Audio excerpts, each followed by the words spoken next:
On a good June day, the coffee shop on the corner was in its usual atmosphere. Customers were leisurely drinking coffee, chatting and scrolling through news feeds. The silence was broken by the crash of an open door when an enraged man burst inside. Instead of whitewashing the ceilings in my mother's apartment, you, ungrateful creature, are drinking cappuccino, his voice thundered throughout the coffee shop. Grabbing his wife by the hand, he dragged her to the exit, not noticing how the waiters reached for their phones. No one present could even imagine what a surprise awaited them in a matter of minutes. Good day, dear listeners. You are on the channel Dear Mother-in-Law, and I am glad to present you my new author's story. Enjoy listening. Katya always knew that she married not only Oleg, but also his mother. She just thought that it would be a pleasant addition to family happiness, and not the main course. Their apartment on Molodezhnaya had been her property since her university days. Her grandmother had left her a two-room apartment as an inheritance, and Katya had managed to complete all the paperwork long before she met Oleg. At the time, it seemed like she was lucky.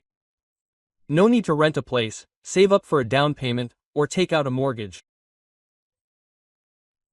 Now, this apartment was the only place where she felt safe.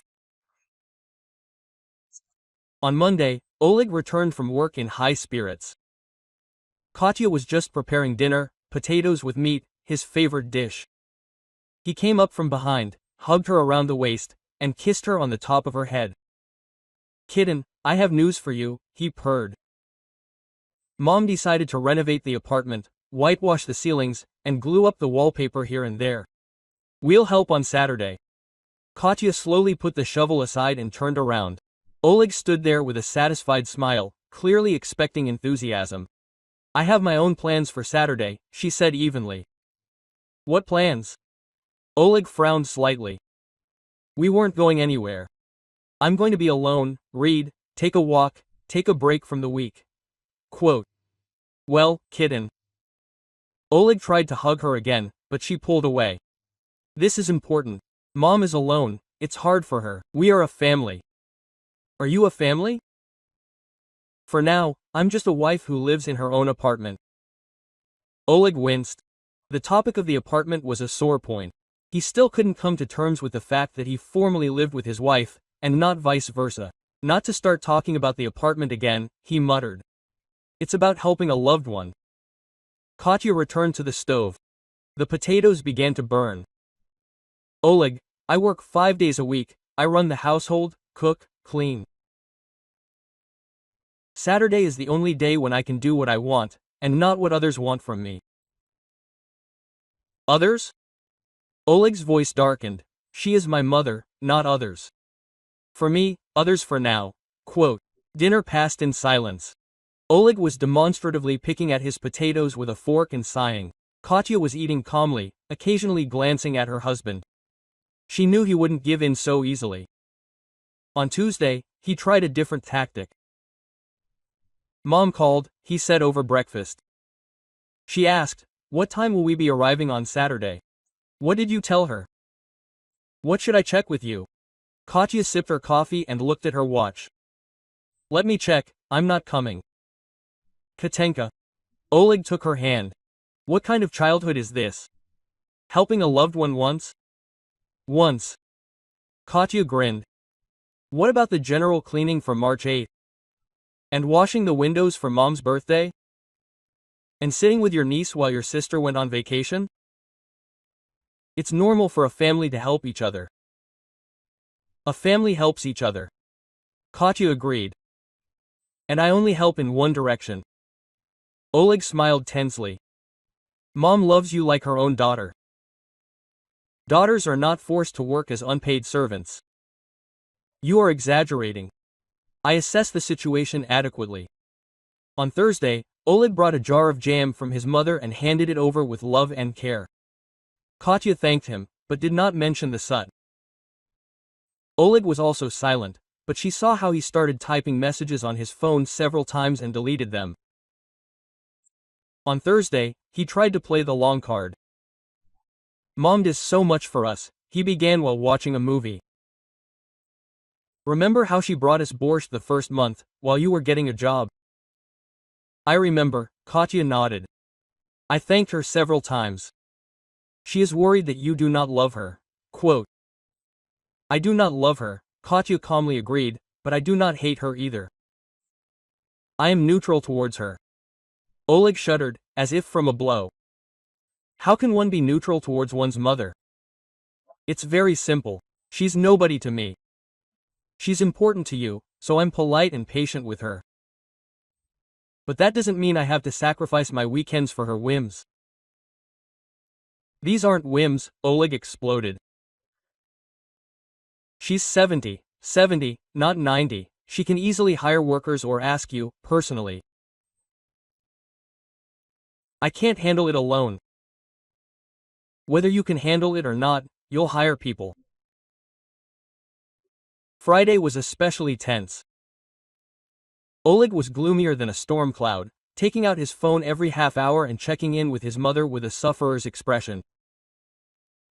Katya pretended not to notice his theatrical sighs and meaningful glances. In the evening, he couldn't take it anymore. Quote, Mom's in tears, he announced, entering the living room where Katya was reading. She thinks you hate her. Let him not think, Katya answered without taking her eyes off the book. I said it neutrally. Katenka, what's it cost you? Oleg sat down next to her and tried to take the book from her hands. We'll whitewash the ceilings for a few hours, she'll cook us dinner, we'll sit and talk. This is my only day off, my time, my desire to do what I want. And what do you want? Oleg asked irritably. Lie on the couch with a book, for example, or go to a cafe, or to the cinema, or just walk around the city without you, without your mother, without obligations. Are you selfish? Yes, Katya agreed. In matters of her time and her strength, an absolute selfishness. Oleg stood up and began to pace the room. Do you know what she told me? He stopped in front of his wife. Why are you taking me away from my family? A smart woman, Katya nodded. That's exactly what I'm doing. Trying to take you away from your mother's family, so that you created his own. It's one family. No, Oleg, these are different families. You can be a loving son, but you must also be a husband. And a husband protects the interests of his wife, and does not use her as free labor for relatives. You are distorting it. I call things by their proper names. Oleg went to the kitchen, slamming the door loudly. Katya returned to the book, but she could no longer read. The words were blurry, her thoughts were confused. She felt as if she were defending a fortress from a siege. On Saturday morning, Oleg woke up earlier than usual. Katya heard him walking around the apartment, getting ready, calling his mother. His voice was guilty and ingratiating. Yes, Mom, I'm on my way out. I bought the bolsters like you asked, Katya. He lowered his voice, but she still heard. Katya was not feeling well. Yes, she had a headache. No, she didn't have a fever, just a migraine. Katya lay in bed and listened to her husband lying to his mother. It was strange. She felt both victorious and an emptiness. Quote, I can handle it myself, Oleg continued. Of course I can. Say hi. He looked into the bedroom. I went to see my mom, he said coldly. As planned? Good, Katya answered. Say hi. She thinks you're sick. I know. I heard. Oleg stood in the doorway for a few more seconds, apparently waiting for her to change her mind. But Katya just looked at him calmly and indifferently. Quote, See you in the evening, he muttered and left. Katya lay in bed for another half hour, listening to the silence. Then she got up, took a shower, put on her favorite dress and picked up the phone. She knew exactly how she would spend this day. First, breakfast in a cafe overlooking the park, then a bookstore. There was a novel there that she wanted to buy a month ago. Maybe a manicure. She had long dreamed of a beautiful coating. And in the evening, a long bath with foam and reading until late. Her plans did not include rollers or getting rid of her mother-in-law's ungrateful looks. Only herself, her time and her desires. In the cafe, she ordered a cappuccino and opened a new book. It was drizzling outside, but the sun was breaking through the clouds. Katya smiled and took her first sip of coffee. Nona Semyonovna Kostadina met her son in a dressing gown and curlers, but with full combat makeup. At 70, she looked 55, and this was not the result of natural abilities, but of iron discipline and remarkable willpower. Quote, "Did you come alone?" she asked, without even saying hello. Katya was feeling unwell. Oleg hung up his jacket and avoided his mother's gaze. Quote, "Does your head hurt? Does your head hurt?" Nona Semyonovna repeated ironically. "Mine also hurts from such daughters-in-law." Oleg remained silent, unrolling a plastic bag with painting supplies. Mother went into the kitchen and began to jingle dishes, preparing breakfast. Quote, "I told you so," came from the kitchen. She said that she was not an assistant, but a burden. A wife should be a support, not a millstone around the neck. "Mom, don't start, don't start." Nona Semyonovna came out with a plate of sandwiches. And who started it? Who refused to help for the second time in a month? Who is pretending to be a princess? Oleg took a sandwich and took a bite. The sausage was exactly the same as in childhood, doctors, cut into thin slices. Mom always remembered his preference. Quote, "Maybe she really feels bad." He tried to defend his wife. "Indeed," the mother snorted. "Yesterday evening I saw her in the store, buying some book, laughing with the seller." "Very sick." Oleg choked. Katya did not tell him that she went to the store. "Are you following her?" "I've lived in this area for 40 years. I know everyone, everyone knows me. You can't forbid people to speak their minds." Nona Semyonovna sat down opposite her son and looked at him intently. "Oleg, son," her voice became softer. "I want what's best for you, for your family. But a family is when everyone helps each other, and your Katya only takes." "She doesn't take," Oleg objected weakly. "She works, she does everything at home." "She does everything at home," his mother mimicked. "She does everything at home, but she wouldn't lift a finger for her husband's family." Oleg finished his tea and stood up. The conversation was entering dangerous territory. The housing issue had always been a sore point. "Let's paint the ceilings instead," he suggested. "Yes, let's do it, at least you're the only normal son." They went into the large room. N. Semyonovna had already prepared a stepladder, spread newspapers on the floor, and carried all the furniture out into the hallway. Oleg noticed that she had done a great job of preparing everything herself. No frail old woman.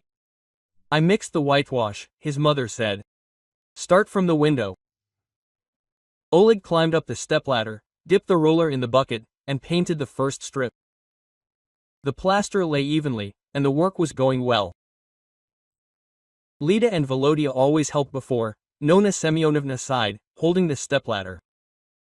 They used to be a close-knit family, but now Lida has moved to Sochi. "You married an egotist." "Katya is not an egotist?" "Not an egotist?" Mother's voice became sharper. "And who is sitting at home while her mother's husband helps? Who refuses to come to the family dinner? Who even showed up for my birthday with a sour expression?" Oleg was silent. Mother's birthday had really been tense. Katya had sat with a fresh smile all evening, answered in monosyllables, and got ready to go home early. "She's just shy," he tried to justify his wife. "Shy." Nona Semyonovna threw up her hands. 2 years in the family, and she's shy. "Do you know what she gave me for my birthday? A set of towels." "A towel, Oleg. As if I were a stranger."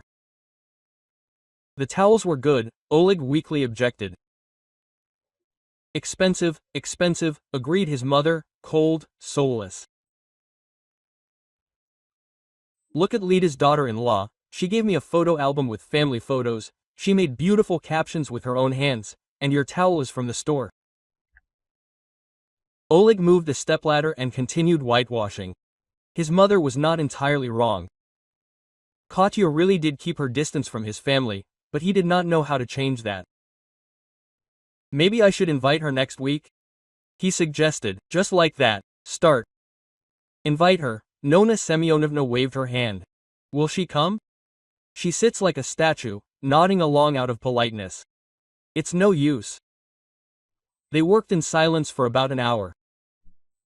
Oleg thought about his wife, who was now somewhere reading a book and drinking coffee, instead of helping the family.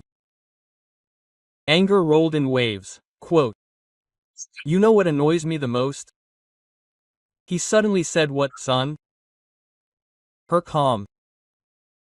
She refuses to help, as if it were the most normal thing in the world, without shame, without apologies. Nona Semyonovna nodded. Bezizhaya. At her age, I would have washed the walls and scrubbed the floors for my mother-in-law. She considered it her duty. But she thinks that she doesn't owe anything, because she's spoiled. She has her own apartment, a good job, her parents gave her money. She doesn't know what poverty is. Oleg got off the stepladder and stuck the roller into the bucket. Quote, "Mom, what if?" He hesitated. "What if we talk to her? Seriously? Talk?" Nona Semyonovna grinned. "Oleg, talking doesn't help with things like that. Firmness is needed here." "What kind of firmness?" "A man's." Quote, "Are you the head of the family or not?" He said to his wife. "She must listen, otherwise it turns out that she commands, and you obey." Oleg felt his cheeks burn with shame. His mother was right. In their family, Katya made the decisions, and he persuaded and asked. "She lives in my apartment," he muttered. "That's exactly it." Nona Semyonovna took her son's hand. "Son, I understand that you are embarrassed, but this does not mean that you should turn into a henpecked husband. A man should remain a man." Oleg nodded. Anger was growing inside, at the situation, at himself, at Katya, who was now enjoying freedom, while he was breathing in a star. Quote, "Mom, I'll be right there," he said suddenly. "Where are you going?" "To get your wife. She has had enough of being sick." Nona Semyonovna smiled sincerely for the first time that morning. "That's right, son, it's time to show character." Oleg washed his hands, pulled on his jacket and left the house. It was drizzling outside, but it was coming fast, almost running. Anger gave him strength. He knew where to look for Katya. She liked the coffee shop next to the bookstore. It had a large window and soft chairs. How many times had he told her that the coffee was better at home, and she had waved him off? There was a different atmosphere at home. The coffee shop was almost empty. Just a couple of students in the corner and an elderly woman with a magazine. Katya was sitting by the window, reading and slowly stirring her cappuccino with a spoon. She was beautiful. Her dark hair hung loosely on her shoulders. Her new dress emphasized her figure, but she looked so pleased, so contented, that Oleg shuddered with anger. He walked up to the table and stopped next to her. Katya raised her head and met his gaze calmly, even indifferently. Quote, "Hello," she said. "How are things with the whitewashing? How are things with the illness?" Oleg answered sharply. "The illness is gone. The fresh air helped." "Fresh air," he repeated, "and my mother thinks you have a migraine." Katya put the book down and looked closely at her husband. Several visitors turned around. "Oleg, do you want to talk or make a scene?" "I want you to come with me and help my mother. We've already discussed this, discussed it all week. We agreed to help her." "Did you agree?" Katya's voice remained even. "I told you on Monday that I had my own plans for Saturday." Oleg looked around. The students in the corner were openly listening to their conversation. He felt uncomfortable, but it was too late to back out. "What plans?" He looked disdainfully at her book and cup. "To sit in a cafe instead of whitewashing the ceilings in my mother's apartment." "You, ungrateful creature, do you drink cappuccino?" Katya slowly sipped her coffee, without taking her eyes off him. Her slowness infuriated him more than any scream. Quote, "I'm not ungrateful," she said quietly. "I'm honest. I have a conscience, so I won't lie to your mother that I'm happy to spend the weekend with a roller, inhaling the smell of lime. I won't feign enthusiasm. I want to rest here, now. You're my wife. Oleg's voice broke into a shout. You have to help me. That's the meaning of family. He even grabbed her hand and tried to lift her up from her seat. Katya didn't resist, but she didn't get up either. Quote, I'm helping you, she said calmly. I run our household, cook dinners, create coziness. Is that not enough? Or is family when the wife is free labor for your entire family? Oleg looked around. The girl at the next table didn't hide her curiosity at all.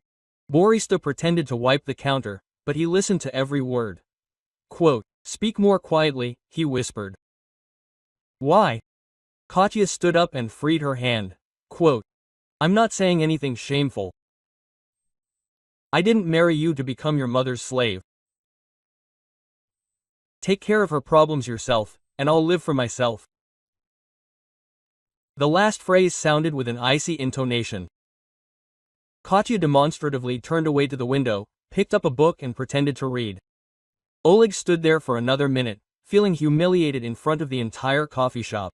His cheeks were burning, his hands were shaking with anger. He wanted to say something, but the words wouldn't come. Okay, he finally squeezed out. Okay, Katya, sit here and enjoy it. He turned around and almost ran out of the cafe. It was pouring rain outside, but he didn't feel the cold. Everything inside was boiling, from shame, from anger, from helplessness. Katya didn't move until the door closed behind him. Then she slowly exhaled and looked at her cup. The cappuccino had cooled down, but she still took a sip.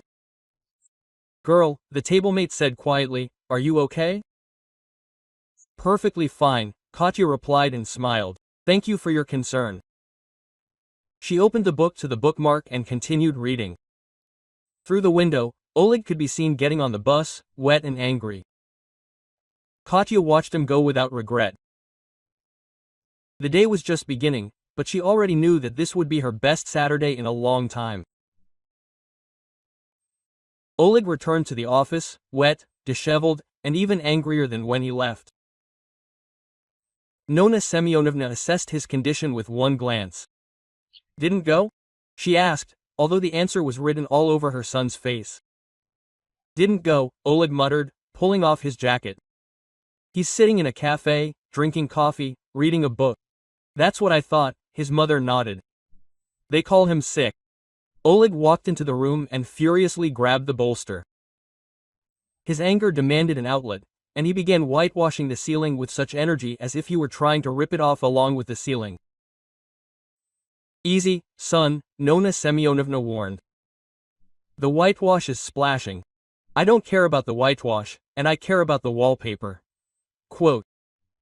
Oleg slowed down, but the anger was still there. It was seething inside, demanding justice. Do you know what she told me? He blurted out. That she wouldn't be your mother's slave? Nona Semyonovna turned pale. My mother's slave? Literally, in front of the whole coffee shop. In front of the whole coffee shop, his mother repeated quietly. So, to her, I'm a slave owner. Oleg climbed down from the stepladder and turned to his mother. Her face was stony. Mom, don't take it to heart. She was angry, she was talking nonsense. Nonsense, Nona Semyonovna nodded slowly. Quote, Oleshka, my son, do you understand what she thinks of me? I understand. And do you understand what she thinks of you? Oleg fell silent. He preferred not to think about what Katya thought of him. Quote, she doesn't consider you her husband, his mother continued. To her, you're a boy who runs errands for his mother. That's not true. That's true, my son. If she respected you, then respect me too, but she doesn't consider either of us human beings. Oleg picked up the roller again. Mother was right, but admitting it meant admitting her own failure. What should I do? He asked tiredly. Think, Nona Semyonovna snapped. Think about how to live on with a wife like that. They worked in silence for another 2 hours.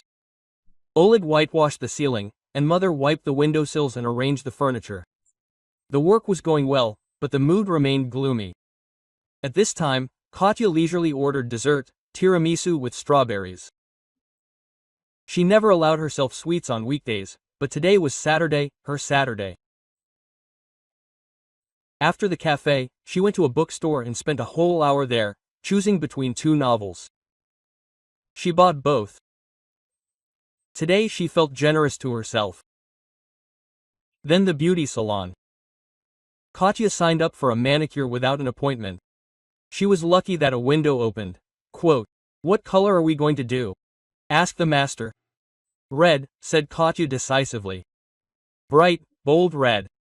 The master smiled. "Good mood?" "Excellent," confirmed Katya. The mood of a small personal victory. Quote, while her nails were drying, she thought about what she would say to Oleg in the evening. He would be angry, tired, covered in chalk, complaining about difficulties and hinting at her selfishness.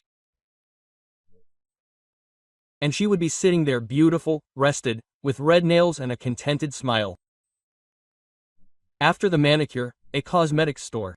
Katya had been looking at eau de toilette for a long time, but kept putting off the purchase. Today she finally decided. "You'll like it," the saleswoman assured. "A very persistent aroma is suitable for the evening." "Just what you need," Katya agreed. She sprayed it on her wrist and inhaled. The aroma was really bold, floral, but with sharp notes. By 5 p.m. Katya was home. She took a shower, put on a house dress and started cooking dinner. Not because she had to, but because she wanted to. Today even cooking seemed like a pleasure. Oleg returned at 6:30. Tired, dirty, smelling and star. He silently went into the bathroom, washed for a long time, and when he came out, his face was gloomy. "How are you?" Katya asked, setting the table. "Excellent," Oleg answered dryly. "Is mother happy?" "The ceilings have been whitewashed, the wallpaper has been glued." "Good. Good," he mimicked. "You're fine." Katya put the salad on the table and looked at her husband. "Oleg, if you want to talk about what happened this morning, let's talk. If you just want to have dinner, that's fine too." "Talk?" Quote. Oleg's voice became angrier. "What should we talk about?" "About how you embarrassed me." "I didn't embarrass you. I was defending my interests." "Your interests?" Oleg slammed his fist on the table. "And my interests? And my mother's interests?" "Your interests are to help your mother. You helped. Her interests are to whitewash the ceilings. She whitewashed them. Everyone is happy. Except me. What don't you like?" Katya sat down at the table and started putting the salad on the table. "You said that your mother was happy." Oleg sat down opposite and looked intently at his wife. She was calm, beautiful, clearly pleased with herself. Her nails were bright red and she smelled of some new perfume. "Did you buy eau de toilette?" he asked. "I bought it." "With what money?" "With my own." "Our own," repeated Oleg. "And there is no money for common needs." "What common needs?" "To help mother hire workers, for example." Katya looked up from her plate. "Oleg, your mother can easily hire workers herself. She has money, she has the means. She just wants us to do it for free. She wants the family to be close-knit. She wants me to acknowledge her power over me." "Power?" Oleg put his fork down. "This nonsense again." "Not nonsense," Katya calmly objected. "Reality. Your mother is checking if I can tell her. No, today I was able to." "Are you selfish?" "Yes," Katya agreed. "I am selfish in the matters of my time, and I am not ashamed of it." Quote. They ate in tense silence. Oleg kept glancing at his wife, and she calmly ate her dinner, occasionally smiling at her thoughts. "Do you know what my mother told me?"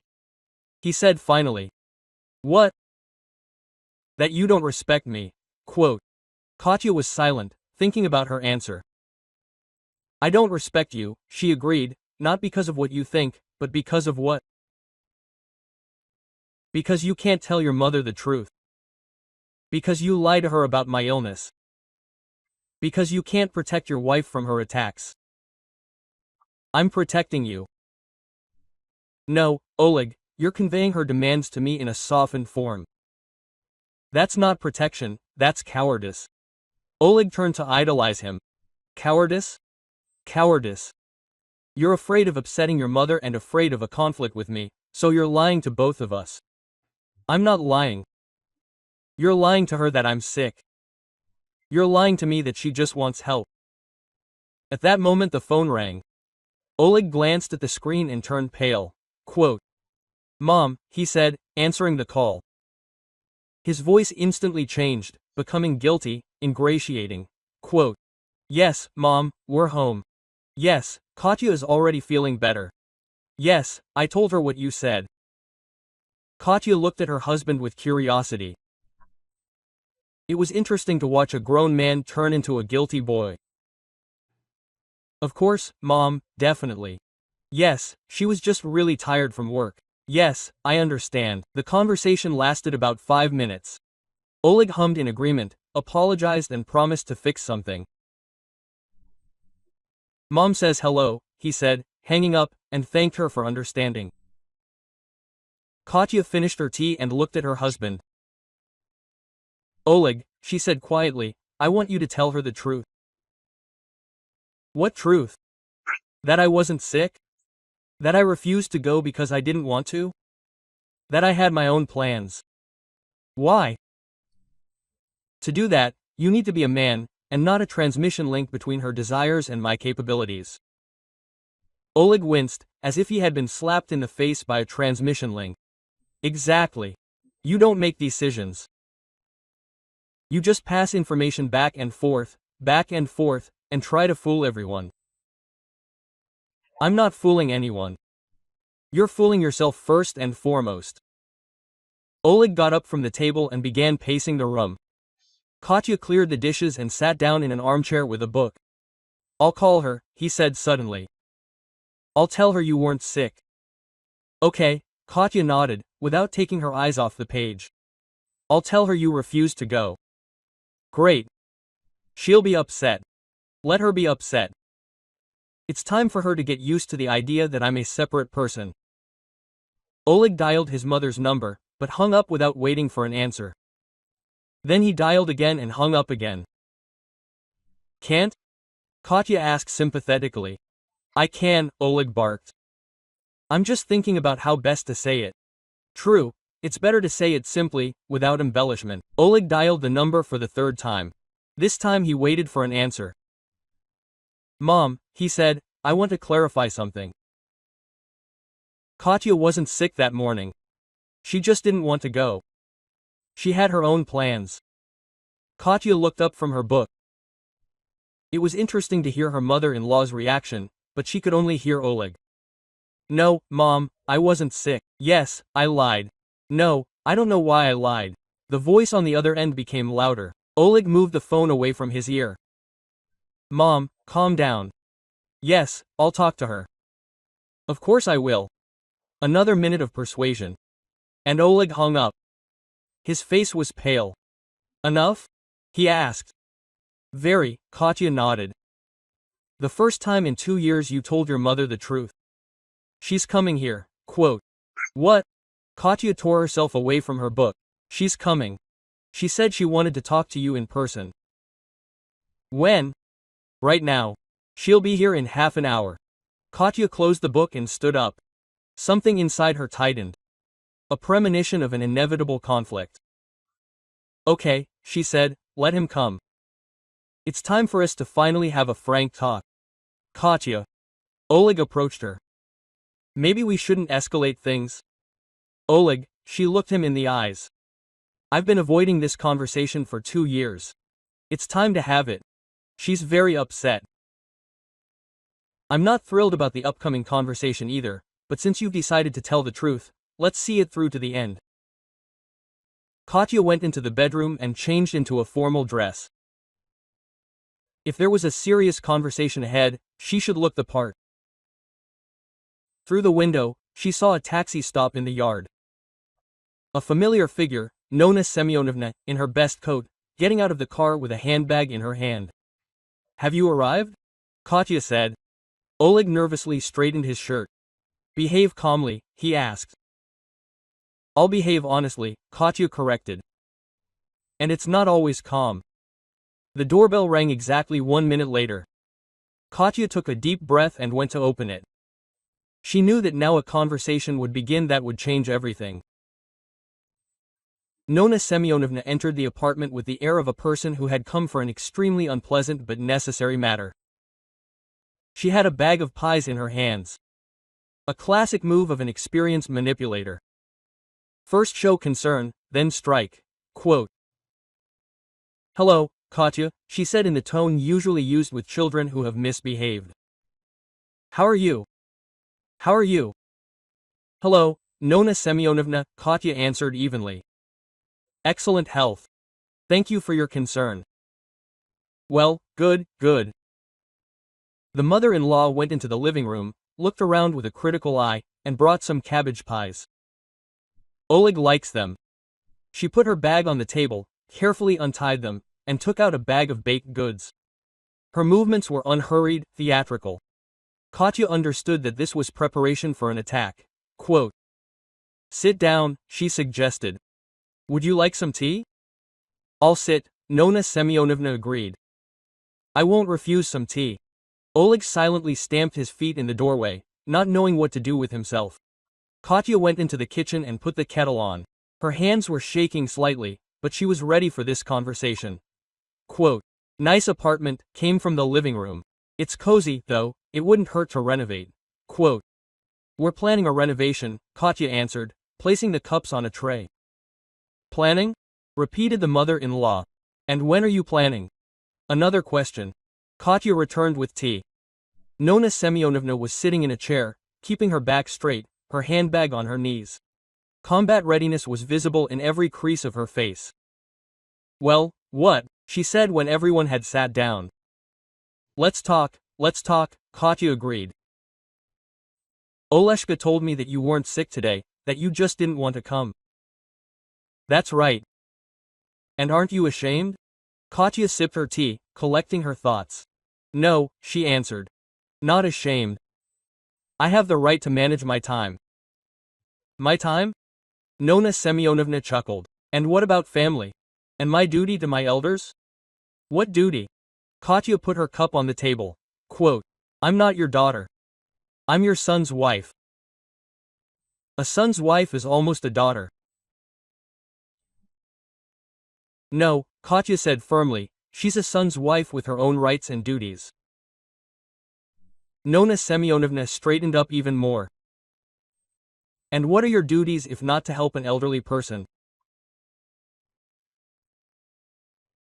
To be a good wife, to run the household, to support her husband, and to help his mother if I want to, of my own free will, and not under duress. Duress? The mother-in-law's voice became sharper. Who is forcing you? You through your son. Oleg jerked, about to say something, but Nona Semyonovna stopped him with a gesture. I'm asking my family for help, she said. That's normal. You're not asking for help. Quote. Katya felt anger rising from somewhere deep inside. You're testing your power. You need to constantly make sure that your son belongs to you, and that his wife is just a temporary addition. What? Quote. Nona Semyonovna turned pale. What did you say? The truth. You're unable to accept that Oleg has another family, that he's now a husband, and not just a son. Quote. He's both a husband and a son, the mother-in-law exploded. One doesn't interfere with the other. It does interfere, Katya objected. When you demand that he choose between you and me, I don't demand that he choose. Do you demand that? Every time he has to lie to me about your plans or lie to you about my desires. Nona Semyonovna turned to her son. Quote. Oleg, you will be silent. Do you hear what she's saying? Oleg hesitated, blushed, opened his mouth and closed it. Mom, maybe we shouldn't. He began. We shouldn't. His mother's voice became shrill. We shouldn't defend our own mother from rudeness. That's not rudeness, Katya intervened. That's honesty. Honesty? Quote. Nona Semyonovna stood up from her chair. You call it honesty that you refuse to help an old man? I call it honesty that I don't pretend, that I don't feign love that doesn't exist. Love needs to be nurtured. Love can't be nurtured by orders and reproaches. And how can it be nurtured? By earning it. The word hung in the air like a slap. Nona Semyonovna looked at her daughter-in-law with an expression as if she had hit her. Quote. Earn it, she repeated quietly. That means I haven't earned your love. No, Katya said, we just haven't earned it. And what do I need to do to deserve it? To accept me as an equal? To stop considering me my son's property? To respect my boundaries? Boundaries? Nona Semyonovna threw up her hands. There are no boundaries in a family. In a healthy family, there's respect for these boundaries. Oleg, my mother-in-law turned to her son. Do you hear? She is teaching me how to live. Oleg sat red-faced, unhappy and silent. Katya looked at him and suddenly realized that she saw her husband as he really was. Oleg, she said quietly, say something. Express your opinion. He hesitated. I don't know what to say. Tell me, who is right in this argument? Are you both right in some way? No, Katya shook her head. It doesn't happen that way. Either I have the right to say no, or I don't. Of course you do. Then take my side. But mom too. Choose, Oleg. Mom or wife? Don't make me choose. I'm not making you. Life makes you. Nona Semyonovna looked at her son with growing horror. Oleg, she said pleadingly. Son, you wouldn't choose this selfish woman instead of your own mother. Mom, don't call her selfish. What should I call her? She's breaking up our family. I'm not breaking up the family, Katya objected. I'm trying to build my own. At my expense? At the expense of common sense. Oleg Nona Semyonovna went up to her son and took his hands. Tell her that family is more important than her whims. Oleg looked at his mother, then at his wife, then back at his mother. Katya saw how he was suffering, how he couldn't make a decision. Tell me, Oleg, she repeated, family is more important than my whims. Yes, that is, no. That is, it's clear. Katya stood up. Very clear. She turned to her mother-in-law. Nona Semyonovna, I want to tell you one last thing. You raised not a son, but an appendage to yourself. A man who can't make a decision to protect his wife, to build his own family. How dare you? I dare, because it's true. Katya looked at Oleg. You were never a husband. You remained a son. You didn't build a family, you just expanded your mother's apartment, adding a room with free servants. Katya? Oleg jumped up. What, Katya? She turned to him. It's not true. Have you ever chosen between me and her? Protected me, told her. No, I tried to maneuver, deceive, arrange everyone, but men do not act like that. And what do men do? Nona Semyonovna asked angrily. They protect their wife, create a safe space for her, build a new family, and do not try to squeeze the wife into the old one. Oleg. The mother-in-law turned to her son. Do you hear what she says about your mother? I hear, Oleg muttered. And what are you going to do? Oleg was silent. Katya looked at him and understood that the decision had already been made. Not by him, but by life. Oleg, Nona Semyonovna said firmly, I'm tired of this show. Either you're a man or a henpecked husband. Choose, Mom. Choose immediately, or I'm leaving and will never show up in this house again. Don't leave, Oleg asked. Then put your wife in her place. What place? Katya intervened. The place of a servant. The place of a wife who respects her husband and his family. Respect must be earned, Katya repeated. And you and your son have not earned it. That's it. Nona Semyonovna grabbed her purse. Oleg, let's go immediately. Where are we going? Home. To normal people. But no moms. But let's go. Oleg looked at his wife confusedly. Katya, maybe you'll apologize? Will you say that I got carried away? No, she answered calmly. I told the truth. I will not apologize for the truth. Oleg, his mother's voice became commanding. Let's go, right now. Oleg looked at Katya for another second, expecting her to stop him, to ask him to stay. But she stood silently, with a straight back and an inscrutable face. Quote, he began. Let's go, his mother repeated and headed for the exit. Oleg hesitated for a moment, then silently followed her. He turned around in the hallway. Quote, Katya, this is stupid. Goodbye, Oleg, she said quietly. He looked at her again, but there was nothing more to say. Nona Semyonovna was already standing at the elevator, impatiently pressing the button. Quote, Let's go, son, she said softly when he approached. Let's go home. The door of the apartment closed quietly. Katya heard them going down in the elevator, the door of the entrance slamming. Then there was silence. She went into the living room and sat down in the armchair where her mother-in-law had recently sat. On the table were some cabbage pies, unfinished tea, a book with a bookmark. Katya took the book, but she couldn't read. The letters were blurry, her thoughts were confused. She had won a complete victory, said everything she thought, defended her boundaries, got rid of toxic relatives. But when the first wave of anger subsided, she was covered by the ringing silence of her own freedom. The silence was deafening. There were no reproaches, no demands, no need to justify herself. There was only herself in her own apartment, with her own rules, with her own time. Katya stood up and went to the window. The lanterns were burning in the yard, the rare passers-by were hurrying about their business. Somewhere out there was a bus with Oleg and his mother. They were talking about something, deciding something without her. She returned to the chair, took a cup. The tea was cold, but she drank it all the same. And this victory was indistinguishable from the worst defeat in her life.